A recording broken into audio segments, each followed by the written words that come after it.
Hi, I'm Phil Evans, and I'm going to tell you about the circular flow of economic activity.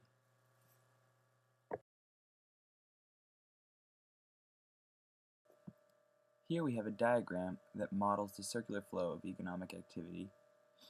The two biggest players in this are the households, also known as the resource owners, and the firms, also known as the producers.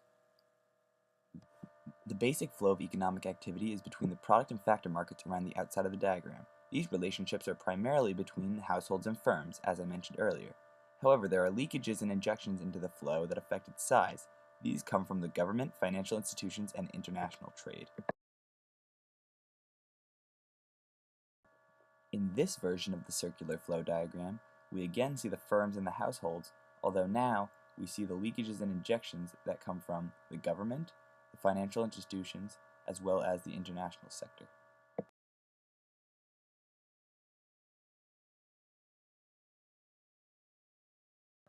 A nation's gross domestic product is the dollar value of all officially recognized final goods and services produced within a country in a year. It is used to indicate the productivity of a country. A circular flow diagram is a tool that we use to visually understand how GDP increases and decreases.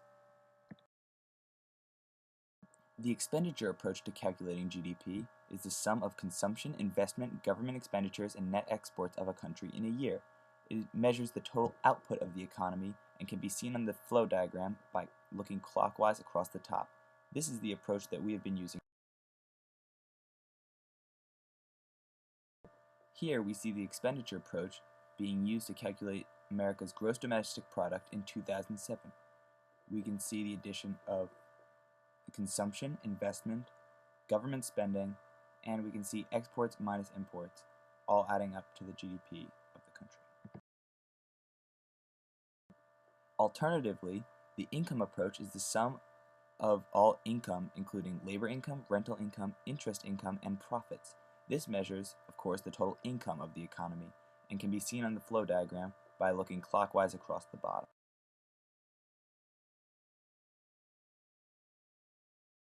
On this version of the circular flow diagram, it is a bit easier to see the income and expenditures of an economy, and also we can see that the value of the total income and total output are identical, so whether you use the expenditure approach or the income approach, you get the same GDP. The households on the circular flow diagram are also known as the resource owners or consumers. Their main inflow is income, and their inflow comes from the firms or producers. Their outflow is payment for goods and services, and this goes to the government, financial institutions, the international sector, and also back to the firms. The firms are also known as producers. Their inflow is revenue, and this comes from the government, financial institutions, the international sector, as well as households. Their outflow is payments for resources such as rent, wages, interest, and profit, and this outflow goes to the households or resource owners. The government is one source of leakages and injections into this flow diagram and can be found in the middle of our flow diagram in our book. Their inflow is taxes, which come from households, although they also collect taxes on businesses.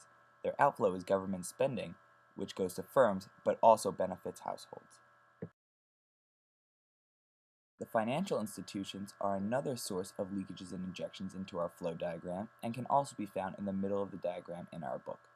They include banks, investment firms, as well as other institutions.